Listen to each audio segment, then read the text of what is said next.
It's time for Business on Joy News. Today, my name is Winston Taki, and now to our first business story. Inflation for the month of July has declined sharply to 20.9%.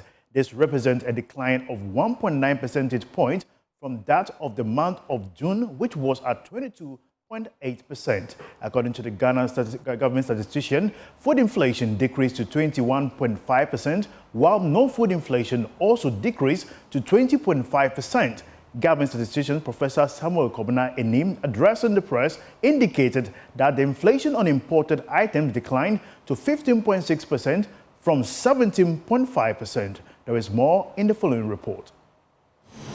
We disaggregate July 2024 rate of inflation from a food inflation and non-food inflation perspective, and also from a locally produced item perspective and imported item perspective. In the month of July 2024, we recorded a 1.0 percentage point difference between food inflation, which stood at 21.5%, relative to 20.5% for non-food inflation for the month of July 2024, culminating in a 1.0 percentage point difference between food and non-food inflation for the month of July 2024. We have recorded a 2.5 percentage point drop from a food inflation perspective, as in the month of June 2024, food inflation stood at 24.0 relative to 21.5 for the month of July 2024, indicating a 2.5 percentage point drop from a food inflation perspective. From a non-food inflation perspective, we see a corresponding drop of 1.1 percentage points between June non-food inflation of 21.6% and July non-food inflation of 20.5%, culminating in the 1.1 percentage point drop from a non-food inflation perspective. On a month-on-month perspective, food inflation recorded a relatively lower rate of 1.7%, indicating a 0.7 percentage point difference between food and non-food inflation from a month-on-month perspective. Non-food inflation stood at 2.4% and food inflation on a month-on-month basis 1.7%. Inflation from a locally produced item and an imported item perspective recorded a 7.7 percentage point difference, with locally produced items recording a relatively higher rate of inflation of 23.3% relative to 15.6% for inflation on imported items. We focus on food and non-food inflation from a year-on-year basis, and we look at this from food inflation perspective July 2024 and non-food inflation perspective for July 2024.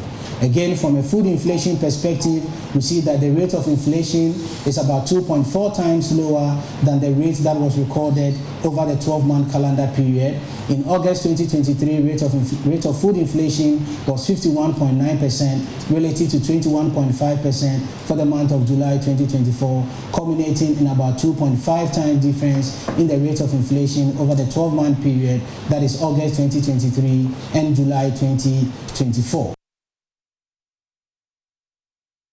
Now, moving on, the prices of petroleum products are likely to decrease from the middle of this month. That is, if the Cedi's recent good run is sustained. There is more in the following report. The Cedi's performance has been one of the major drivers of fuel prices at the pumps over the past 3 months, with fresh data from the banks showing that the rate of depreciation has slowed significantly at the end of last month.